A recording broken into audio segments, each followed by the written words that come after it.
es el link del video. Usted abre cualquiera de estos documentos y directamente le manda el video. La columna de este otro lado es la columna que me lleva al Forms. Entonces, no sé si voy a poder entrar ahorita. Sí se puede.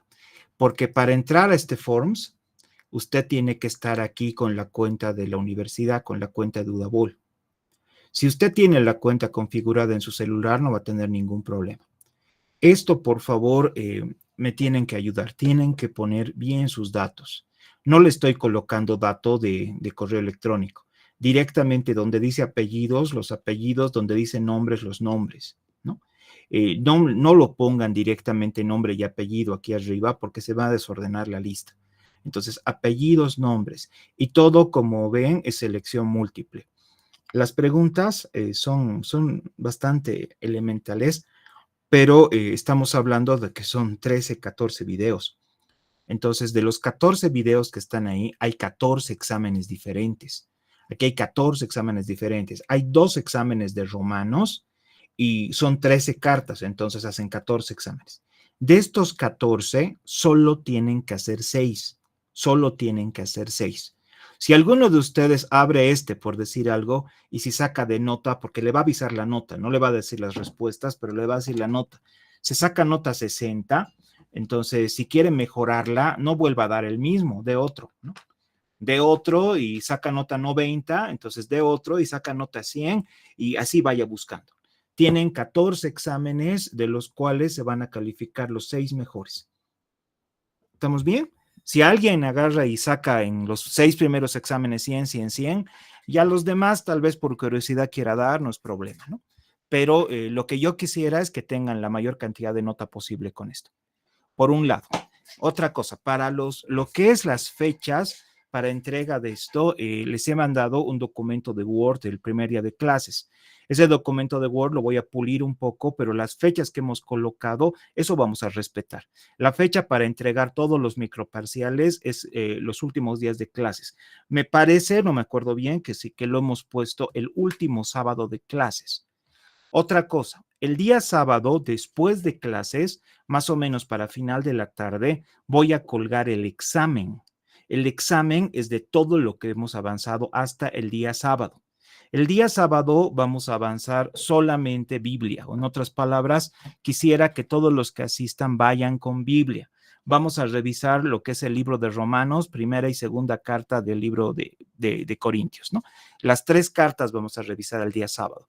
Ahí ya no me voy a basar con diapositivas. Vamos a hablar de lo que es predestinación, de lo que es calvinismo puro, pero el examen como tal, lo voy a jalar solamente de las diapositivas que les voy a mandar hoy día al final de clases. Eso hasta donde lleguemos a avanzar hoy día, ¿no? Hoy día tengo programado avanzar aproximadamente 30 diapositivas. Entonces, son diapositivas cortitas en un documento de PDF, son aproximadamente 50 hojas. Son 50 hojas de PowerPoint. En otras palabras, no son puro texto, son más viñetas y otra cosa, ¿no? Pastor Luis, ¿tiene alguna consulta? Licenciado, sí. El examen del día sábado es hasta las 12 de la noche del sábado o es hasta el lunes. No, Porque... es hasta la medianoche del martes. Ah, ya, está bien. Gracias, eso quería consultar. Muchas gracias. Ya, medianoche del martes es un decir. Cuidado que apunten a las 23:59 del martes, ¿no? Lo voy a configurar hasta la noche del martes. Entonces traten de hacerlo entre el domingo y el lunes. El martes ya lo cierro completamente a medianoche y ya. El que no logró dar el examen no dio. ¿Ya? ¿Alguna otra consulta para empezar a avanzar? Esto es importante, hermanitos. Cada uno de estos videos, a ver, voy a tratar de entrar a uno. Este video, por ejemplo, son de 8 minutos. Hay videos hasta de 10 minutos. Creo que el más grande, el más largo, es 11 minutos. Son videos bien cortitos. Y de esta línea de videos de análisis de libros, hay videos de hasta 5 minutos, ¿no? Todo lo que es Nuevo Testamento son un poquito largos, o sea, entre 8 o 10 minutos. Entonces, esto es un ratito verlo. Y alguien me ha dicho que ya lo han que ya lo han llegado a ver en algún momento, son videos de este tipo. No me parece mucho sentido verlo en clases. Es más fácil que tengan ustedes el link y lo pueden ver ustedes mismos. Es, entre comillas, entretenido. Dibujitos, bien bonito, bien didáctico. Entonces, los exámenes los he sacado y eso les digo abiertamente, lo he hecho mediante inteligencia artificial, sacando directamente del texto del texto del YouTube. No voy a salir para nada de esto. A lo que he visto estos videos, y evidentemente no, tampoco los he visto con lupa, ni mucho menos, no tienen características doctrinales muy extremas. Entonces, no creo que ninguno de nosotros tengamos problema con la doctrina que están manejando aquí. No son, no son abiertamente calvinistas ni pentecostales, no hay nada que tenga que ver con testigos de Jehová, ni mucho menos, ¿no? Entonces, yo creo que nadie va a tener conflicto con esto. Muy bien. Si no hay alguna otra pregunta, ya empiezo a avanzar directamente hoy día. Pastor Santos, dígame. Buenas noches, Listen. No, solamente para primero pedir disculpas porque he mandado unas notitas al grupo. El sábado nosotros tenemos esta actividad en nuestra iglesia dentro del penal. Estamos 4 de la iglesia. Está la hermana Shirley, está el pastor Zené, mi persona y Lisset. Entonces yo por favor le voy a pedir, nos pueda considerar este sábado, darnos la licencia correspondiente. Estaremos toda la mañana ya compartiendo con los hermanos. Nosotros somos una avanzada de la iglesia de adentro.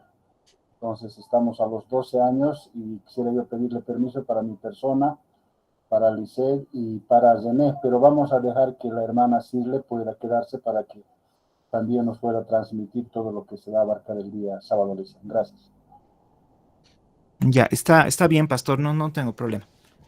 Un favor, el día sábado o un día antes, el día viernes, para que no se pierda en la maraña de mensajes, mándeme un WhatsApp, y mejor si me manda interno con los nombres de las personas que van a ir.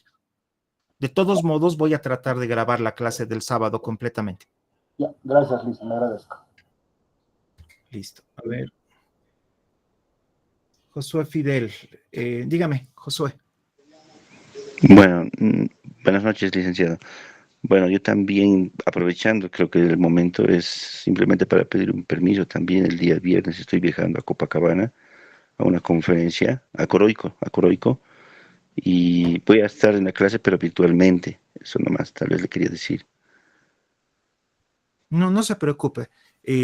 Por favor, lo que quisiera, hay algunos hermanos, y eso, el último módulo el año pasado que hemos pasado clases con ustedes, que no tengo problema que pidan permiso, pero lo que sí es un poquito incómodo es que lleguen tarde. Yo sé que hay un montón de coyunturas. Yo he tenido estudiantes que incluso trabajan hasta las 6, 7 de la mañana y directo se vienen, ¿no? En esos casos, por favor, avísenme, porque es bien incómodo empezar el hilo de clase, porque hay gente, ustedes han visto, que a veces entra a clases faltando 10 minutos para acabar, ¿no? Eso sí es un poquito molestoso. Fuera de eso, estamos completamente dentro de la normativa de la universidad, el tema de manejar la virtualidad, que el día sábado no es virtualidad, es un tema híbrido, que los que pueden venir en persona, los que no, realmente no es ningún problema con que lo escuchen virtualmente. Lo que sí, hermanitos, el día sábado voy a tratar de darles materiales y lo que avancemos los sábados, más lo que estamos avanzando toda la semana, eso va a ser la estructura del examen final. Les recuerdo que la última semana de clases prácticamente no vamos a pasar clases. La última semana de clases va a ser pura exposiciones. Entonces, el primer examen es todo lo que avanzamos en diapositivas.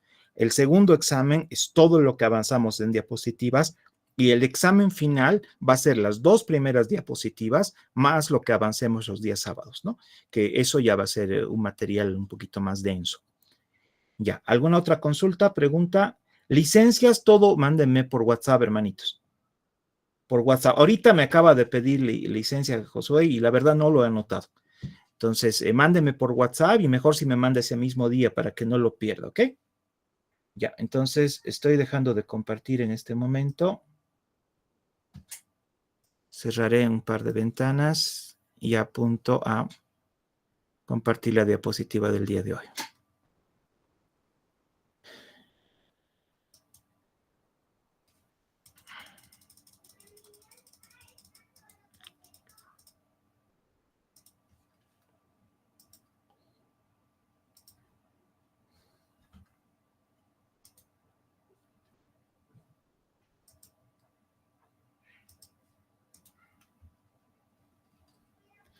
¿Me confirman que me pueden ver la diapositiva? Sí, se ve bien.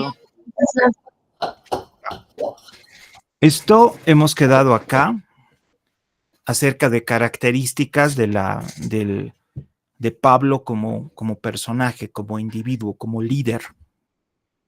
A partir de esta parte, me falta dos cosas de avanzar ya para apuntando al examen, a lo que es el contenido de lo que realmente nos interesa en esta materia. Esta parte, posiblemente, y creo que todos van a coincidir conmigo, que es extremadamente importante, porque esta es la parte doctrinal de lo que es la teología paulina. ¿Qué significa doctrinal? En algún momento hay algunas cosas que a nosotros como iglesias, a ver, me voy a meter a decir algunas cosas muy atrevidas, ¿ya? Así que con todo respeto para todos, y evidentemente si hay algo que no se entiende o algo que lo vamos a vamos a dejar picando, hablando en términos futbolísticos, cuando acabemos toda la clase y apagamos el micrófono, podemos hacer una retroalimentación. Hay muchas cosas que entre iglesia e iglesia, entre congregación y congregación, no puedo decir que nos separan, pero sí que nos choquean. Y esas cosas que son puntos en donde posiblemente con algunos hermanos tengamos algunos cortocircuitos, son en general aspectos culturales. Y realmente yo he tenido la oportunidad de tratar, ministrar, y en algún caso a mí también me han ministrado, en el momento en que ha pasado alguna cosa y por algún motivo extraño, por cierto, un motivo que posiblemente no hemos controlado, hemos tenido que dar el paso al costado de una congregación, no digo de la iglesia. En algún momento, alguno de nosotros con dolor nos ha tocado tener que retirarnos de una iglesia. Y de alguna manera hay mucha gente que tiene motivos un tanto más subjetivos que otros. Por ejemplo, hay gente que se aleja de una congregación y se va a la congregación del frente simplemente por resentimientos personales. Y alguien me dice, no puede ser que te separes de tu pastor, te separes de una iglesia por un tema personal, por un tema de carácter, pero viendo la situación de una forma bien fría, tampoco es algo descabellado. Tampoco es algo descabellado porque tú mismo, en tu inmadurez, también tienes que darte cuenta, dentro de la inmadurez, que quedarte en la iglesia, quedarte en ese grupo, a veces puede hacer más daño al cuerpo de Cristo que lo contrario. En otras palabras, ya sabes que la relación con el concilio, que la relación con el pastor está rota de alguna manera. Entonces, así como a mí me ha tocado más de una vez tener que apartarme de una congregación, también me ha tocado tener que apartarme de un trabajo secular. Pero a mí yo nunca me he dejado que me despidan. Yo siempre he tenido de alguna manera el criterio para dar yo el primer paso, ¿no? Y sentarme y decir, sabe, me tengo que retirar y creo que es lo bueno para todos, o sea, presentar una carta de despedida, de renuncia o lo que quieras. Pero les cuento, y vuelvo a tocar esta palabra de hoy día, esto siempre está dentro del campo de la inmadurez. ¿Inmadurez por qué? Porque nosotros, y estoy hablando con los más grandes, nos hemos crecido y nos hemos desenvuelto en hogares en donde el padre y la madre, independientemente de que no hayan sido una pareja, entre comillas, feliz, lo pensaban mucho antes de separarse. Antes, divorciarse no era tan sencillo. Divorciarse antes realmente era algo muy fuerte. Y ni siquiera estoy hablando en el contexto cristiano, inclusive en el contexto católico y aún en el contexto ateo. Yo conozco parejas que no se han divorciado, viven en la misma casa, pero duermen en camas separadas hace años. Pero también hay personas que realmente han aprendido a sopesar problemas en el camino, porque ellos saben que divorciarse no es una opción. Hoy en día, y especialmente a todos los que les toca como pastores ministrar jóvenes, hay gente que no puede aguantar el primer año de matrimonio. Hay gente que realmente celebra haber llegado a 5 años de matrimonio. Nosotros con mi esposa somos un matrimonio relativamente joven. Yo me he casado el año 2007. O sea, me falta un poco todavía para llegar a los primeros 20 años. Los primeros 10 años ya hemos pasado. Pero en el contexto yo sigo pensando que somos jóvenes porque seguimos aprendiendo a lidiar entre nosotros. Ahora, ¿esto qué tiene que ver con el tema de hoy día? Hay un motivo completamente válido, un solo motivo completamente válido para dar un paso al costado de una iglesia. Hay un motivo completamente válido, repito, para dar un paso al costado de una congregación. Y eso es el punto en que te estás dando cuenta como cristiano de que el líder, que el pastor, se ha desviado completamente y ya no está predicando una doctrina bíblica, sino que está predicando una doctrina de hombres. Ahora, cuando vas metiéndote en la palabra, poco a poco vas madurando. Y no estoy hablando de carácter, estoy hablando de que tu doctrina va madurando. Y poco a poco vas teniendo una lucidez teológica, pero que realmente no es que ya no necesites un pastor, sino que las necesidades que tú empiezas a tener acerca del entendimiento de la palabra, acerca de la necesidad de oración, la necesidad de santificación, se van cubriendo entre ti y el Señor. El pastor está ahí y tú lo vas a respetar como tu autoridad dentro de la congregación, etcétera, pero ya no vas a ser un niño que vaya buscando leche permanentemente donde él. En ese momento, posiblemente, el Señor llega a abrir tus ojos y tú llegas a ver ciertas cosas que no están bien en la congregación. Por si acaso, no estoy hablando para nada de temas de manejo económico, no estoy hablando para nada de temas de adulterio, que son importantes, por cierto. Estoy hablando de temas doctrinales. Esto que viene aquí, en esta parte de la diapositiva, y yo les aconsejo que lo guarden muy bien, porque esto es un compendio de varios libros, de varios textos que tengo por acá, y no es tan sencillo encontrar algo tan compendiado. Estos son 20 doctrinas, ejes de la teología paulina. Con la gente que yo he tenido la oportunidad de estudiar, actualmente estoy estudiando con ellos, hay varios estudiantes en mi curso que trabajamos a nivel posgrado. Hay varios estudiantes en el curso, y lo digo con cierto temor de ustedes, que son católicos. Entonces, yo he tenido compañeros católicos estudiando la palabra. Entonces, uno se asusta, ¿no? Yo he dicho, ¿qué pasó aquí? ¿Por qué hay un católico estudiando esto? Y tengo varios docentes que son cristianos tradicionales. Hay luteranos, hay anglicanos, pero obviamente no estoy hablando de bolivianos, gente de afuera. Y varios de ellos te dicen que nosotros como cristianos en Latinoamérica tenemos la tendencia de ser discriminadores. Y en muchos casos nos atrevemos a discriminar textos católicos. Pero en muchos casos, en muchas áreas, una librería católica como puede ser las Paulinas, tiene libros de teología muchísimo más puros que una librería evangélica. Y mire lo que estoy diciendo, que es duro. A ver, no estoy hablando tal vez de esas librerías que se preocupan, cristianas, que se preocupan en traer libros específicamente apuntando a estudiantes de seminario bíblico. Estoy hablando de una librería, a ver, una librería X, no quiero dar nombres, ¿no? Hay algunas librerías que antes no vendían libros, antes vendían CDs con artistas cristianos, pero como el negocio de los CDs ya con los MP3, piratería y YouTube ya no es muy rentable, han empezado a traer libros. Entonces, a mí me ha tocado, porque algunos dueños de estas librerías son pastores y varios son amigos, ustedes los deben conocer, estoy hablando de La Paz. Entonces, tú entras a una de estas librerías y empiezas a revisar sus libros.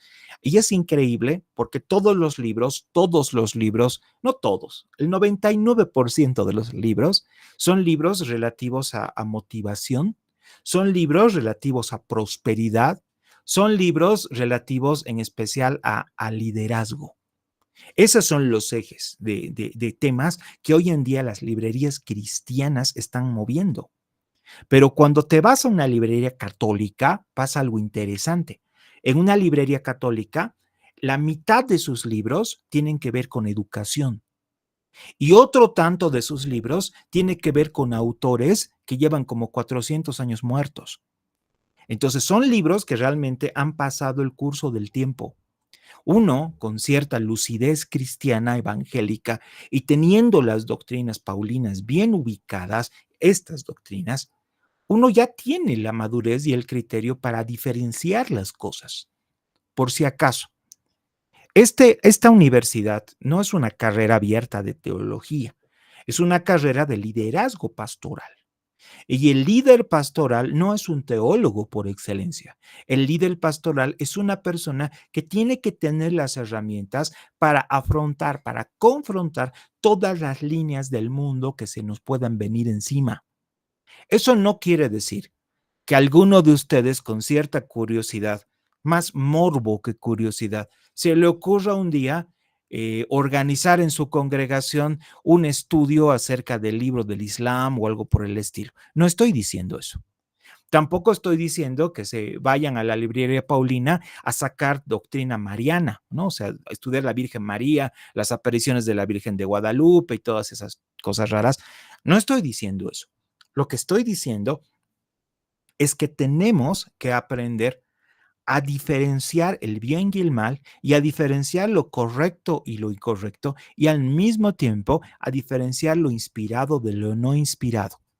Dentro de las doctrinas paulinas que el apóstol Pablo nos coloca enfrente, especialmente a partir de los libros de Romanos, Gálatas y Efesios, que a mi criterio son los libros más doctrinales de Pablo, tenemos 20 doctrinas fundamentales. La primera, la doctrina de la justificación. ¿Qué es la justificación? La palabra justificación tiene que ver con justicia. Tiene que ver con el compromiso de Dios que mediante su Hijo podemos nosotros ser declarados justos. La justificación por la fe, creer en el Señor Jesús, ¿para qué? Para que esa fe te haga ser válida por justicia. Cuando uno analiza la doctrina de la justificación, y estoy hablando con estudiantes de licenciatura, porque posiblemente si esto hablara con un grupo de jóvenes o un grupo de recién convertidos en la congregación, todos ellos me dirían amén y no sería ningún problema. Pero les comento que cuando tú analizas una doctrina tan pesada como la doctrina de la justificación, a la luz de todo el libro de Romanos, que es lo que vamos a hacer el día sábado, es posible que a más de uno le mueva un poco su teología. ¿Por qué? Porque el apóstol Pablo coloca la justificación por la fe a un nivel el cual es muy complejo de poder entender.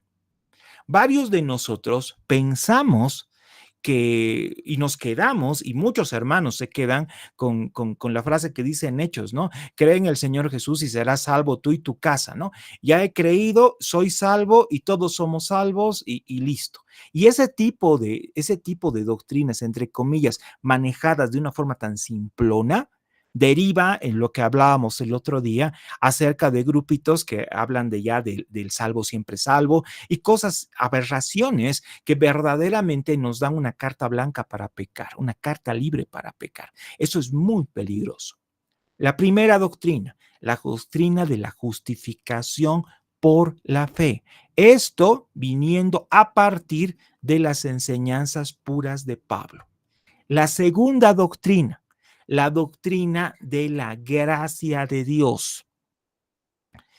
Hay dos cosas que parecen en nuestro español sinónimos, pero no lo son.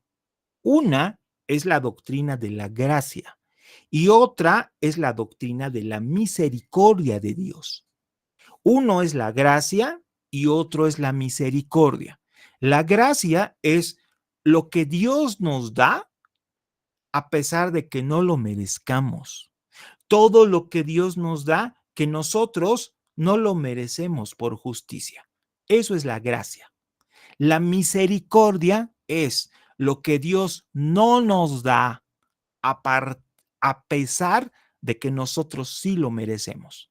Por gracia, el Señor nos da vida, nos da salvación, restauración, por gracia. Nos da algo por gracia, encima de la mesa lo coloca, algo que nosotros no merecíamos, no podríamos haber alcanzado por nuestros propios merecimientos, por nuestras propias obras. Eso es gracia.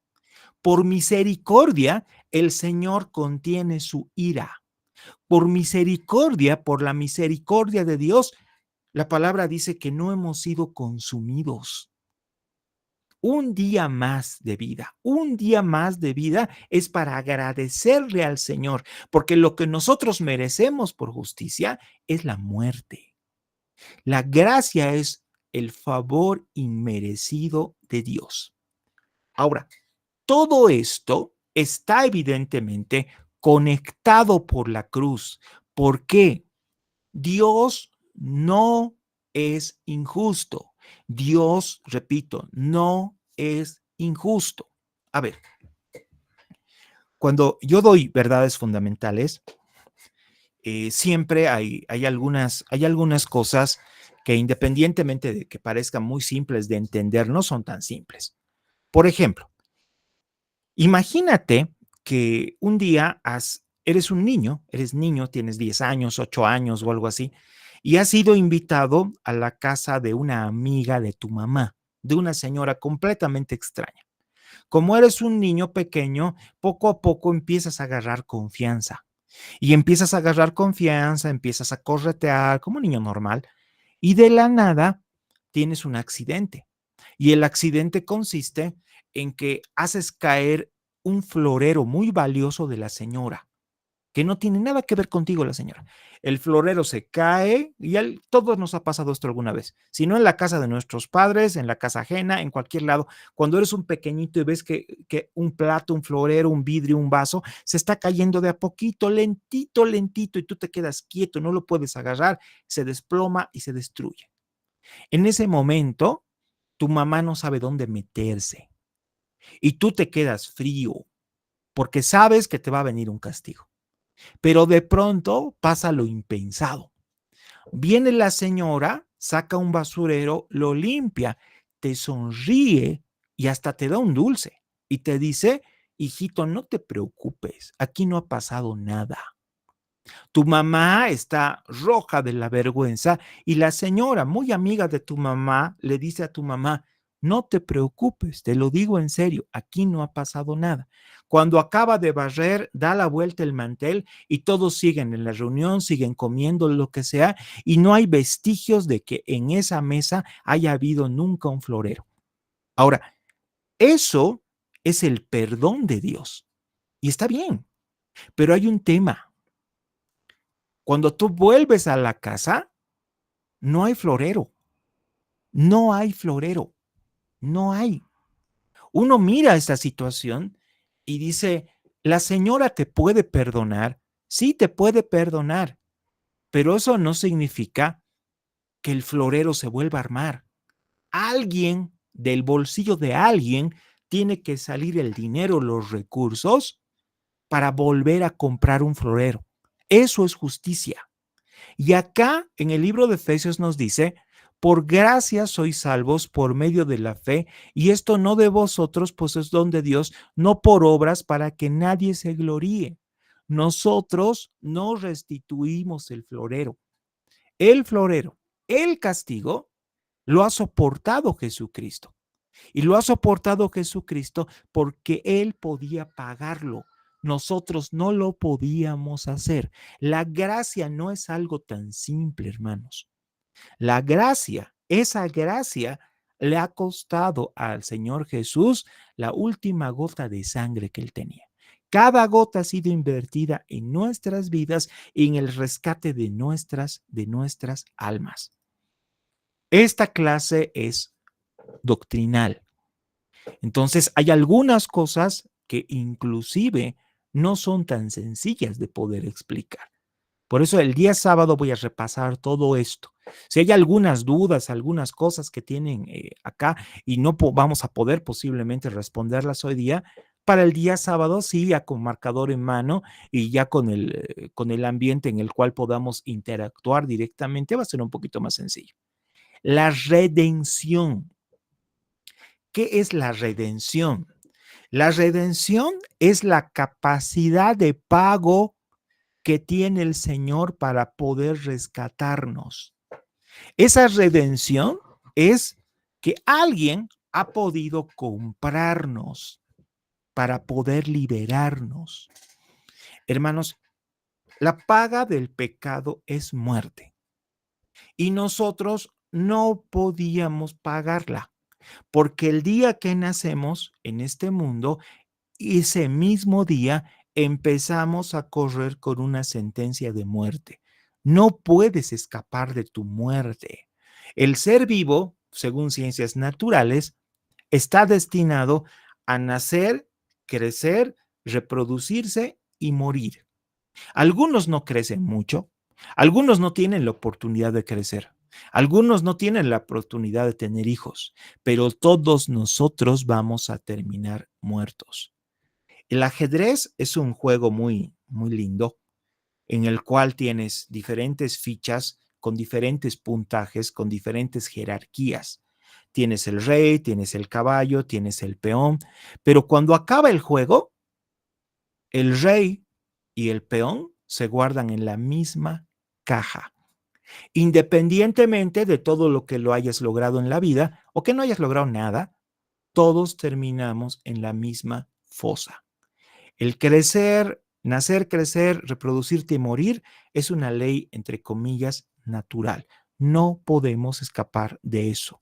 Necesitamos que alguien venga y pague el precio por nuestra vida para rescatarnos de la sentencia de muerte que viene a raíz del pecado. ¿Por qué? Porque la paga del pecado es muerte. Y ese alguien, ese redentor, es precisamente Jesucristo. La adopción como hijos. Por si acaso, nosotros no somos hijos naturales del Señor. Nosotros somos hijos adoptados. Él nos ha adoptado como hijos. Esto es otra de esas cosas que a veces también es complicado de poder explicar a la gente, especialmente a los hermanitos nuevos. El Señor nos ha adoptado, Él nos ha elegido y evidentemente esto también es un tema de gracia. Como hijos tenemos derechos. Como hijos tenemos esos derechos que se basan evidentemente en el corazón del Padre, el cual nos ha elegido como hijos adoptivos desde antes de la creación del mundo. La regeneración. Regeneración quiere decir ni más ni menos que empezar a renovarnos en medio del Espíritu. Hay algunas personas que confunden lo que es la regeneración con el nuevo nacimiento. Yo estoy completamente convencido que esta regeneración es ni más ni menos que un proceso que nos va a tomar todos los días de vida que podamos tener en esta tierra. Poco a poco, nosotros vamos venciendo al pecado, poco a poco. Pero les comento que cada vez que vencemos en un área, vamos perdiendo en otra. A ver, la mayoría de ustedes son siervos, algunos son pastores inclusive, todos son líderes, y entiendo que la gran parte de ustedes son personas que están convertidas ya un buen tiempo, ¿no? Que ya es varios años que asisten a la congregación. Cuando tú recién te empiezas a congregar, cuando recién empiezas a asumir la identidad de un hijo de Dios, la identidad de un nacido de nuevo, la identidad de un cristiano, del miembro de una congregación, tú te enfrentas a ciertas pruebas, a ciertos problemas. Pero cuando vas creciendo, resulta que poco a poco los problemas van cambiando y te vas enfrentando a dificultades que antes no tenías.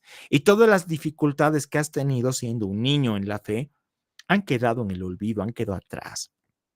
Esa regeneración hace que poco a poco nosotros también podamos ir por la vida siendo cada día más perfeccionistas y perfeccionistas en el sentido propio de la palabra, cada día buscando agradar a Dios de una mejor manera, de una manera más exquisita, más excelente.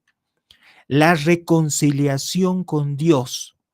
Reconciliación significa que poco a poco nos vamos dando cuenta, y esto es un tema de que, y esto está muy explicado tanto en Romanos mismo, como en todas las cartas paulinas, nosotros estamos peleados con Dios. Estamos peleados con Dios. El libro de Romanos dice que hemos hecho las paces con Dios y realmente tenemos paz con Dios después de haber sido perseguidos por Él. ¿Por qué? Porque nosotros con Dios hemos tenido un proceso de enemistad terrible. Y alguien me puede decir, qué locura, ¿cómo vas a decir que éramos enemigos de Dios? Claro que éramos enemigos de Dios, porque íbamos contra Él, nos rebelábamos contra Él. Ese proceso de reconciliación, el apóstol Pablo te lo coloca de una forma muy explícita. Y cada uno de nosotros vamos asumiendo evidentemente ese papel de santos reconciliados. La expiación. La expiación se refiere a la acción del pago por nuestros pecados. Ese pago por nuestros pecados que el Señor nos enseña desde el libro de Génesis. Desde el libro de Génesis y específicamente en todo el Pentateuco aparece la figura de ese sacrificio expiatorio, ese sacrificio de alguien que tiene que ocupar tu lugar, porque el lugar que tienes que ocupar tú no puedes hacerlo, porque no tienes las características para hacer un sacrificio digno delante de Dios. El cordero es aquel que tiene la característica y que tiene el destino para poder afrontar un castigo de Dios por el pecado tuyo.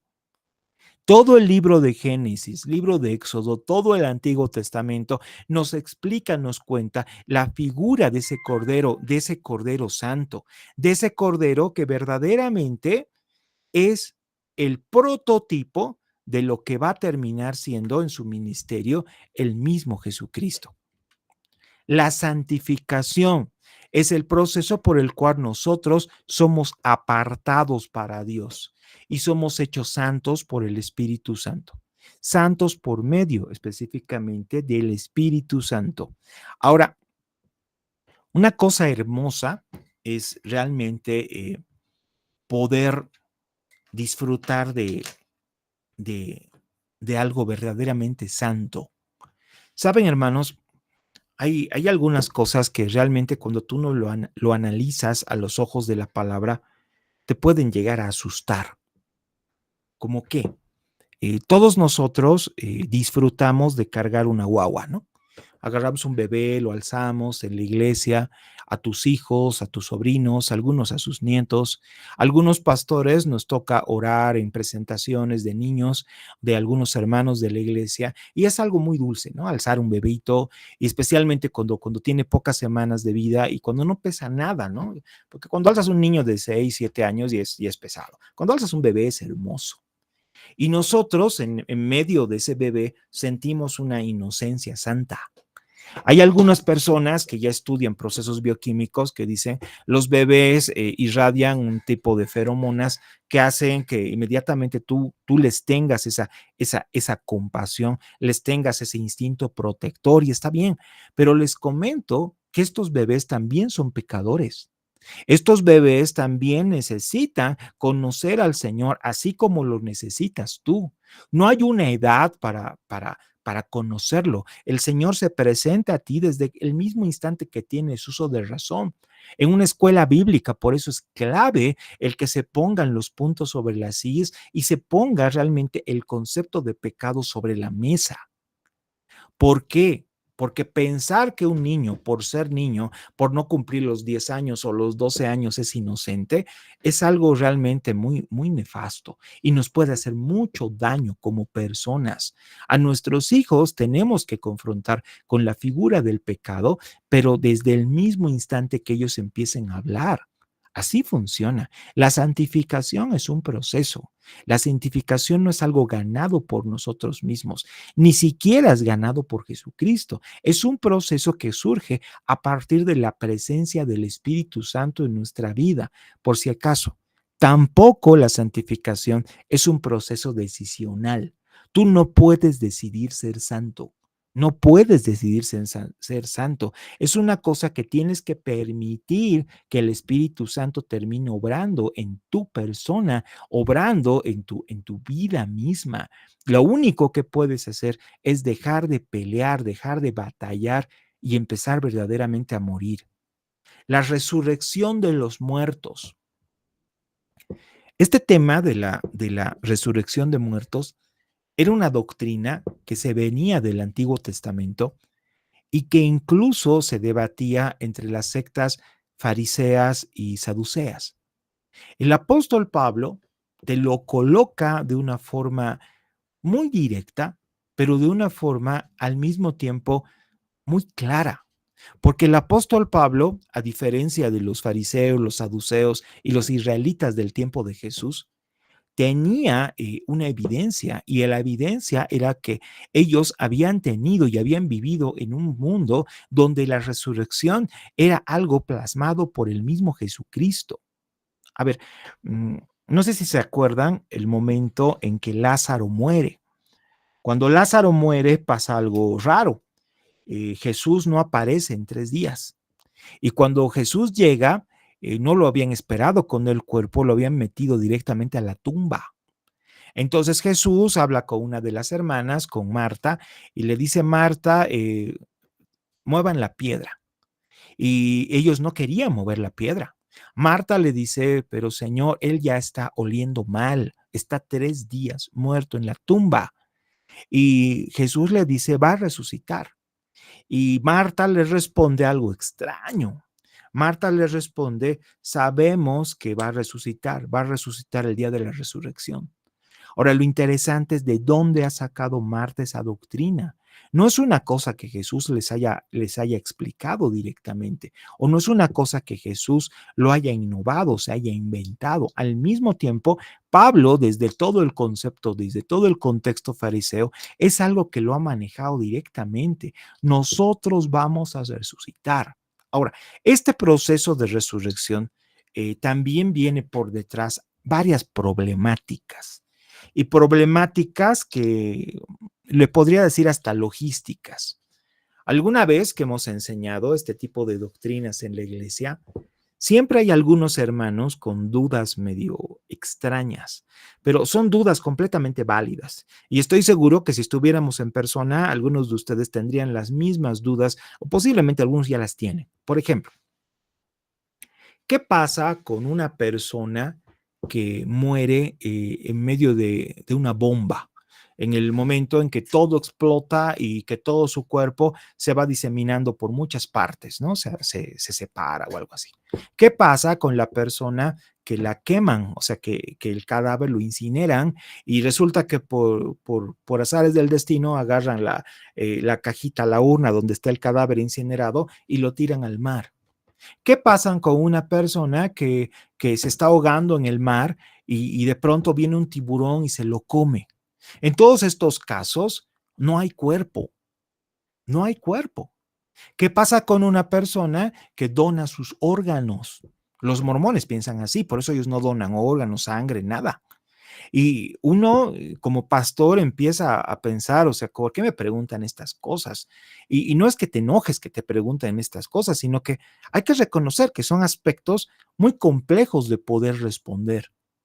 Yo no sé cómo va a ser el proceso, pero la palabra dice que vamos a Y resucitar. no debemos Vamos a, avergonzarnos de eso. vamos ¿Por qué? perdón. Porque estamos la mano en él. A mí, ahora mismo. Dice, y termino con esto, vaya preparándose. El Víctor ha prendido su micrófono, perdón. Ya. Son consultas, son preguntas, son dudas, como les digo, completamente válidas, y son cosas que realmente eso lleva a las personas a cierto, le podría decir morbo. ¿Por qué? Porque a la gente le gusta polemizar. Y a la gente generalmente polemiza no por un afán posiblemente de buscar respuestas, sino por un afán también, hay que ser sinceros, de hacer quedar mal al pastor. Ahora, la doctrina de la resurrección de muertos es así de clara, es así de simple. Vamos a resucitar, todos morimos, pero la promesa en el Señor Jesús es que vamos a resucitar. Ahora, esto todavía no habla de escatología, por si acaso. Eso es otra de las doctrinas de Pablo que al final la vamos a revisar. La segunda venida de Cristo. Cristo regresará a la tierra al final de los tiempos para juzgar a vivos y a muertos. Eso basado en lo que significa Tesalonicenses. El Señor ha prometido que iba a volver. Ahora, aquí vienen con otros tipos de situaciones. Y estos son situaciones, entre comillas, contextuales. Nadie sabe el día y la hora. Hay un montón de grupos, de sectas, iglesias, pastores reconocidos que se han atrevido a ponerle una fecha. Nadie sabe el día y la hora. Nadie. Ahora, hay sectas. En Estados Unidos hay una secta famosa de gente que ha seguido una persona que ha dicho, el Señor va a volver tal fecha. Entonces vendan todo lo que tienen, nos vamos a encerrar en un búnker y vamos a esperar que Él venga. Y como no estaba viniendo y no pasaba nada, y resulta que la gente ya preocupada, sus hijos han dejado todo y lo han seguido a los de las sectas, otras personas han vendido todo lo que tenían para construir su super templo. Esto ha pasado en Texas en los años 80. Ha ido la policía a querer sacarlos porque estaban secuestrados en una secta y el líder de la secta ha preferido quemar todo con él adentro que quedar mal y decirles que estaba equivocado.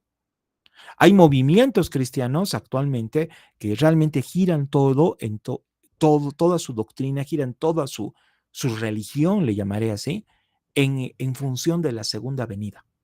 Pero realmente nosotros tenemos que entender, nadie sabe el día y la hora. Lo único que podemos saber y podemos entender y que tenemos que tener muy claro es que el Señor nos manda a estar alertas. No nos manda otra cosa. No nos manda a conflictuar con fechas, conflictuar con calendarios o andar buscando señales que dice, ¿no? O sea, cuando hayan guerras y rumores de guerras, entonces vendrá el fin. Pero ese guerras y rumores de guerras lo venimos escuchando hace cientos de años, les cuento. Desde los tiempos de Jesús ya podrían cumplirse muchas de las profecías que están ahí metidas, no solamente en Apocalipsis, en toda la palabra. La segunda venida de Cristo es también una doctrina paulina. La unión con Cristo, el ser uno con Él, el ser prácticamente parte de su cuerpo, parte de su iglesia, es otra de esos detalles que si tú lo analizas, si tú realmente quieres respuestas acerca de esta doctrina de unión con Cristo, el apóstol Pablo te lo explica. Y aquí te pongo un versículo, pero es posible que tú puedas entrar a estudiar cómo funciona la unión con Cristo en el sentido de que el Señor Jesús y tú van a ser uno, así como el Padre y Él son uno. Ahora, eso no significa que nosotros vayamos a llegar al nivel de Cristo desde el punto de vista divino y a no confundir con eso. Todas las doctrinas que estamos viendo acá, tienes que moverlas y tienes que manejarlas desde el punto de vista humano, porque finalmente somos simples y sencillos seres humanos, no otra cosa. La iglesia es el cuerpo de Cristo. Así como la iglesia es la novia de Cristo, la iglesia también es su cuerpo. Como el cuerpo, su cuerpo. Él dice, yo soy la cabeza y ustedes son el cuerpo de Cristo. Ahora, hay una cosa que siempre conflictuamos con amigos católicos y es acerca del libro de Juan, cuando Jesús le dice al apóstol Pedro, sobre esta roca edificaré mi iglesia. Tú eres Pedro y sobre esta roca edificaré mi iglesia. Y la iglesia católica se funda sobre eso, y la iglesia católica considera a Pedro como su primer papa. Y es interesante porque en realidad Pedro, como ministerio, nosotros sabemos que no ha sido enviado a predicar a los gentiles y mucho menos a los romanos. Pedro, como ministerio, él tenía la misión, tenía el propósito de predicar el evangelio a judíos. Aquel que ha sido enviado a predicar a Roma y ha sido enviado a predicar a los gentiles era precisamente Pablo, no Pedro. Ahora, cuando nosotros vemos este versículo en el libro de Juan, nosotros tenemos que ir también a jugar un poquito con el griego. Y en el griego habla de piedrita y de piedra. Y dice, tú eres piedrita y sobre esta roca, sobre mí, porque la roca es Cristo y está hablando en primera persona Cristo, voy a edificar mi iglesia. Tú vas a ser una piedrita, pero la roca, la piedra angular, voy a ser yo, dice el Señor. Ahora, en base a eso, el Señor es la base, el Señor es la cabeza y nosotros llegamos a ser, salvando contextos, las extremidades. Llegamos a ser parte del cuerpo colocándonos en el lugar cuyo propósito el Señor nos ha colocado. Ahora, toda iglesia necesita sacerdotes. Necesita sacerdotes. Ahora, el día de ayer, ya cerrando, estábamos hablando de los ministerios y estábamos hablando un tema de que todo el mundo habla, ¿no? Y es una cosa que a veces crea cierta polémica y a veces polémica ociosa acerca si existen apóstoles. Hay gente que incluso duda de que existan pastores en esta época, ¿no? Pero el Señor no nos considera pastores, apóstoles, no nos considera maestros, el Señor nos considera sacerdotes. ¿Qué es un sacerdote? El sacerdote es la figura de un creyente, la figura de una persona que puede acercarse al Señor para ser ministrada por Él directamente, como aquel sacerdote del Antiguo Testamento que se jugaba la vida al entrar al lugar santísimo. Una de las cosas más tremendas, maravillosas que pasan en el momento en que Jesús realmente da su último suspiro en la cruz, en el momento en que Jesús verdaderamente muere, es que cae un rayo y se parte la división entre el lugar santo y el lugar santísimo. Y ese muro, que era como una cortina hipergruesa, se parte completamente, lo que significa que todos tenemos acceso a la presencia de Dios. Todos nosotros somos sacerdotes. El Antiguo Testamento tiene la figura de reyes y sacerdotes, un pueblo de reyes y sacerdotes. El Nuevo Testamento maneja más bien la figura de sacerdotes reales. Sacerdotes administradores. En el Nuevo Testamento, en la iglesia, no separa el mundo entre lo secular y lo espiritual.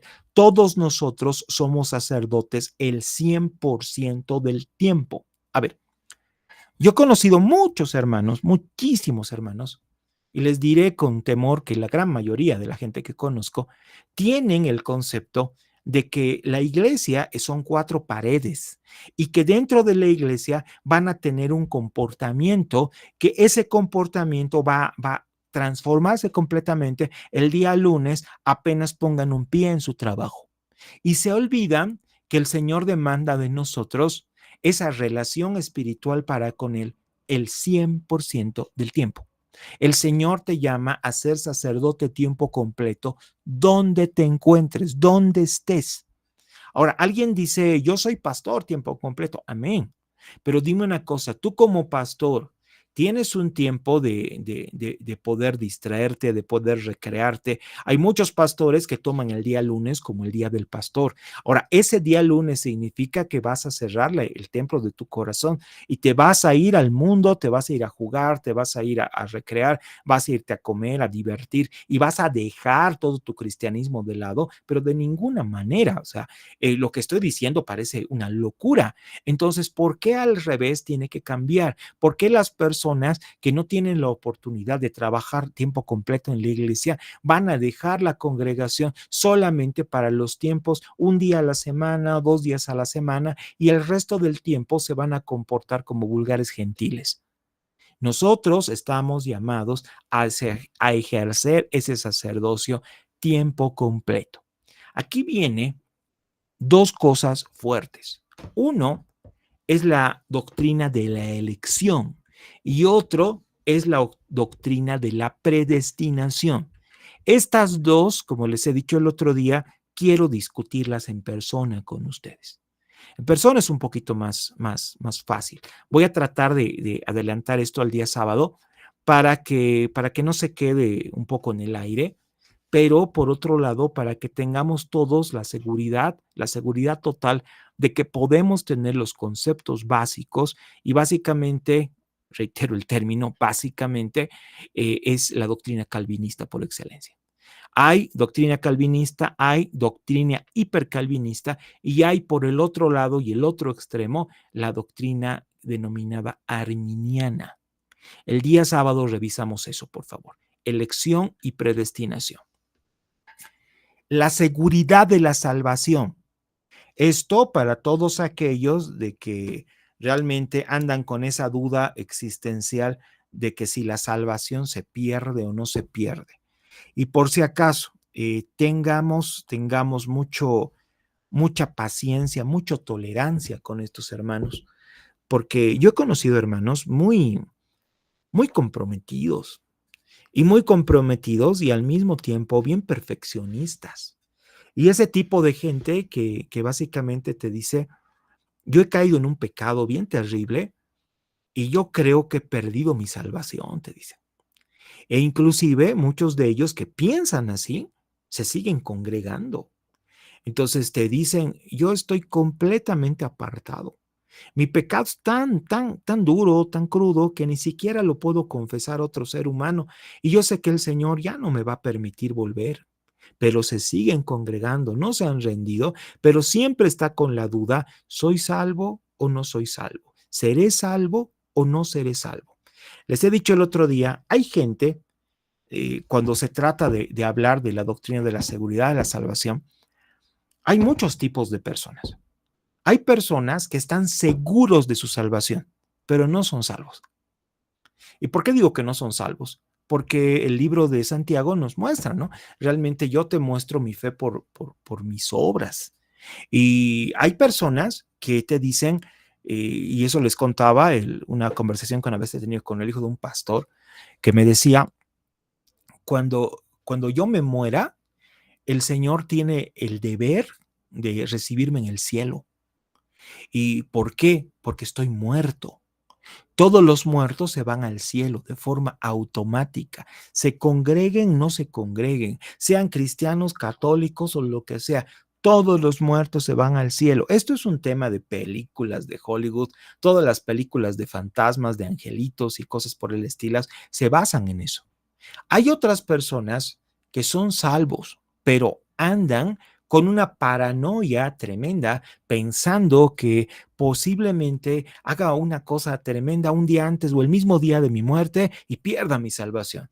Ahora, Pablo te lo confronta de una forma bien bonita. Te lo dice, ten toda la seguridad que ni la vida, ni la muerte, ni ángeles, ni principados, ni potestades, ni lo presente, ni lo porvenir, ni lo alto, ni lo profundo, ni ninguna otra cosa creada nos podrá separar del amor de Dios que es en Cristo Jesús, Señor nuestro. Y estoy leyendo el libro de Romanos. Eso es algo que se llama las arras. Las arras es la seguridad del contrato que nosotros tenemos de salvación, firmado con el mismo puño, letra y sangre de Cristo. La libertad cristiana. Saben, cuando hablamos con adolescentes, es raro el tema de hablar de libertad, porque verdaderamente los adolescentes tienen la tendencia de confundir libertad con libertinaje. Es muy común que cuando tú confrontas a un grupo de adolescentes y les dices, chicos, lo que están haciendo no está bien. Y estoy hablando de cosas, problemas en que se meten los jóvenes en la iglesia. Por ejemplo, problemas de noviazgo, problemas de enamoramiento, problemas de comportamiento, problemas hasta de indisciplina en la iglesia. Yo tenía un grupo de música, un grupo de alabanza, que eventualmente no eran alabanza, era música, ¿no? Estos chicos, ha sido la primera vez que yo he ido a una iglesia como pastor ya, y el primer pastorado que yo he tenido la oportunidad de ejercer en la ciudad del Alto. Cuando llego me presentan a los chicos de alabanza. Y como yo en ese momento era joven, yo debía tener 23, 24 años, pero tenía pinta de joven y evidentemente no tenía muchos años en ministerio, estos chicos se comportaban tal cual eran, o sea, no veían canas que respetar, o sea, ellos me veían y decían, el pastor es más o menos de nuestra edad, no pasa nada. Y tenían un comportamiento muy extraño. Hacían lo siguiente. Y después he visto en las iglesias que hay muchos músicos que hacen lo mismo. Acababa la alabanza y se salían. Y cuando tú predicabas, los veías de la ventana, porque la congregación era un segundo piso, y estaban en la calle comiendo choripanes. Y había uno que les daba la alarma para que todos vuelvan a tocar para cerrar la reunión. Nunca, jamás se sentaban para escuchar la palabra. Nunca. Y en ese momento yo confronté con ellos, ¿no? Después de un par de domingos, yo me había dado cuenta de eso y les dije, ¿por qué hacen eso? Y ellos me explicaron con una explicación bien pobre, me dijeron que estaban cansados, que ellos habían llegado a la iglesia a ensayar desde las 7 de la mañana, el culto era a las 10, habían tocado y tocaban bastante bien y que merecían descansar un rato, ¿no? Y yo les dije, no funciona así.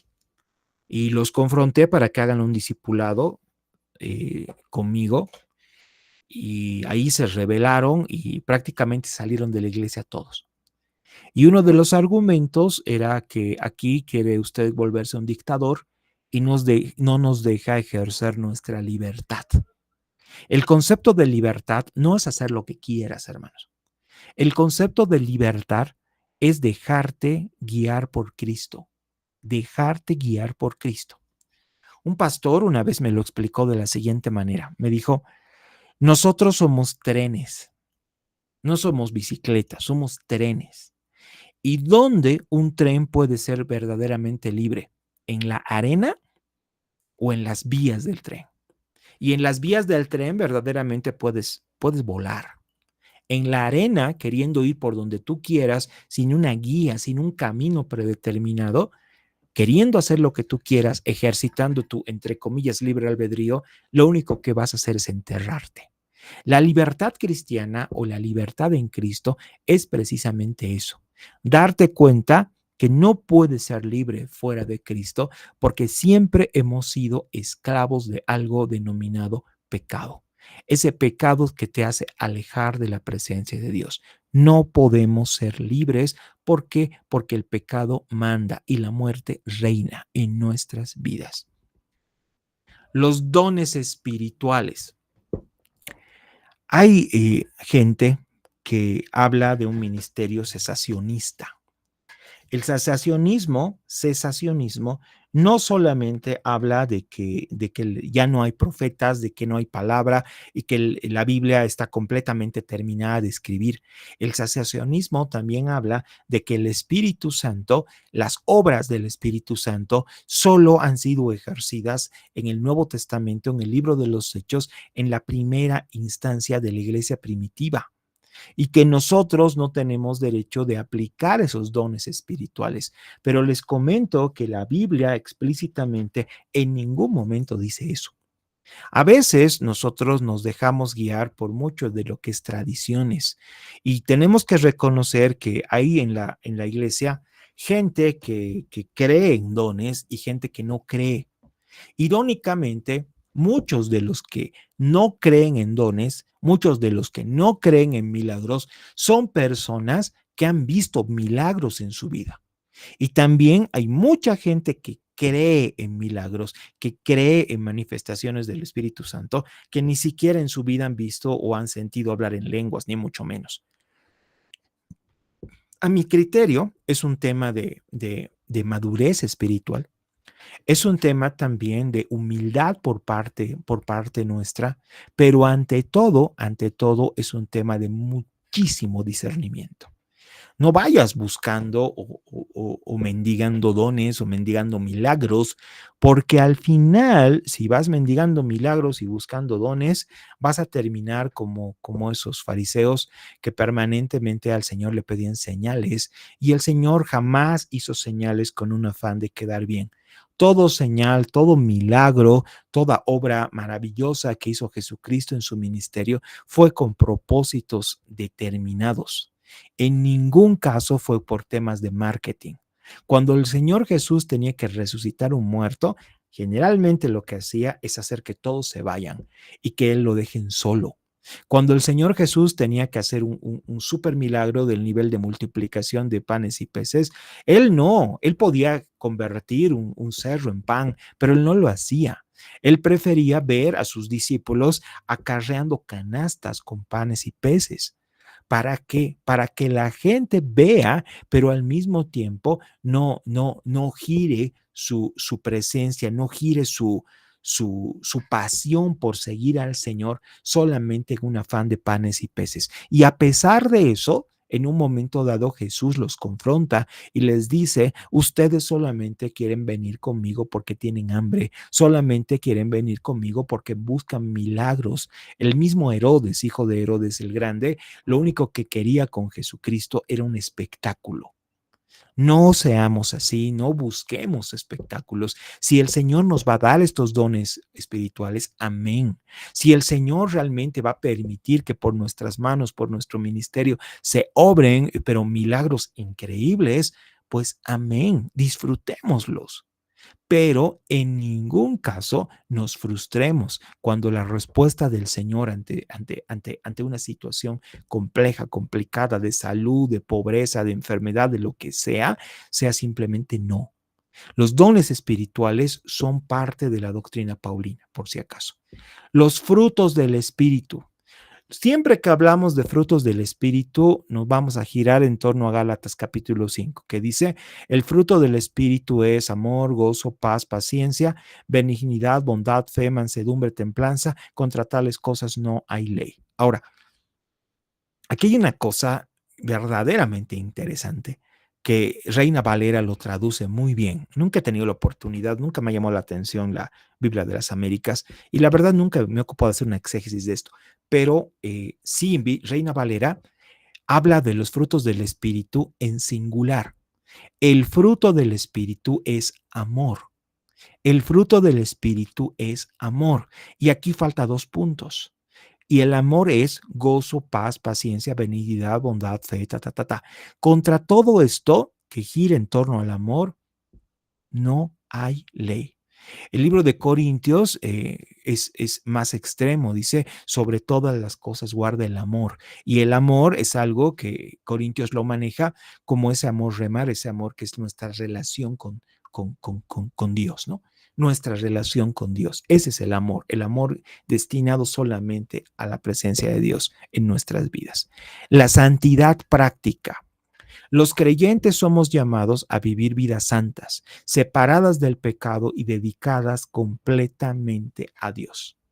Una cosa es santidad desde el punto de vista de proteger nuestros corazones, y otra cosa es esa santidad visible.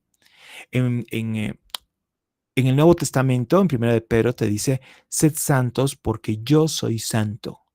Y tal cual, como hablábamos el otro día, a Pedro y a Juan los reconocían que habían estado con Jesús. Y uno de los hermanos nos decían: tenemos que aprender a saber diferenciar podría decir hasta discriminar con qué persona nos juntamos, poder elegir las personas adecuadas que sean pues para nuestra vida un punto de crecimiento y no sean pues para nuestra vida un eje de una piedra de tropiezo.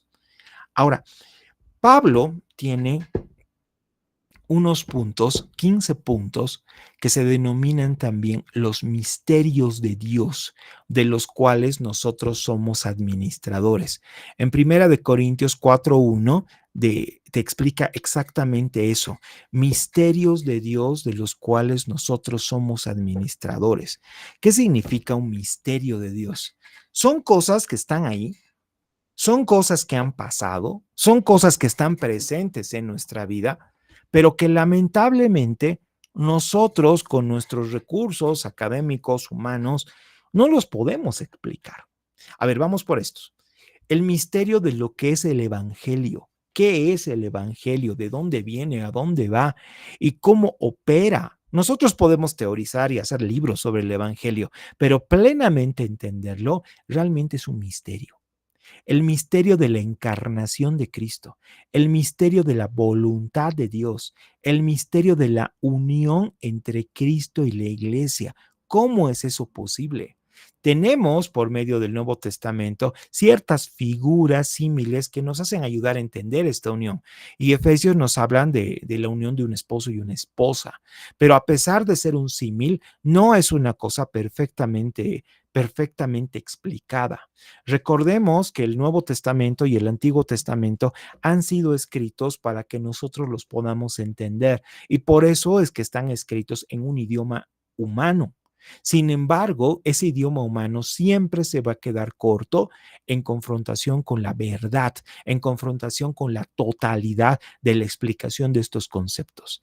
El misterio del endurecimiento de Israel.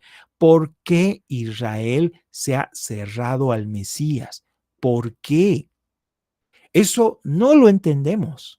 Ahora, el endurecimiento de Israel significa que Dios no ha cumplido su promesa con ellos de ninguna manera. Simplemente es una cosa que no podemos debatir con Dios porque no nos corresponde. El misterio de la resurrección, el misterio de la iniquidad. La iniquidad es ese pecar con ganas, ese pecar a propósito, la planificación de pecado. ¿Por qué hay gente que realmente vive expresando el mal en este mundo? ¿Y por qué esa gente increíblemente ni siquiera se muere? ¿Por qué hay malvados que duran tanto tiempo y hay gente buena que se muere tan pronto? El misterio de la fe, el misterio de la piedad, el misterio del reino de Dios como tal, el misterio de Cristo en nosotros, el misterio del Evangelio para los gentiles. ¿Por qué las buenas noticias han salido de la nación de Israel y han caído a los gentiles? ¿Por qué? La primera referencia que tenemos en el Antiguo Testamento acerca de que el Evangelio es para todos está precisamente en las promesas abrámicas. Cuando Dios le dice a Abraham que por ti serán benditas todas las naciones de la tierra, ya está hablando de una promesa de buenas noticias, de una promesa de evangelio a todas las naciones. Sin embargo, en el Concilio de Jerusalén, uno de los debates era si había que meter a gentiles dentro de la iglesia. Y eso era un debate muy fuerte, especialmente para los apóstoles y sobre todo para el mismo Pablo. El misterio del plan de redención de Dios, el misterio de la sabiduría de Dios y finalmente el misterio de la adopción. Son 46 hojas en toda esta diapositiva que inmediatamente se las mando. Entonces voy a dejar de compartir en este momento. Se las voy a mandar por WhatsApp para hacerlo mucho más ágil, más violento. Les recomiendo que lo descarguen lo más rápido posible para que tampoco se pierda. Ya está en su WhatsApp, queridos. Estoy parando la grabación para que ya podamos entrar a la última parte.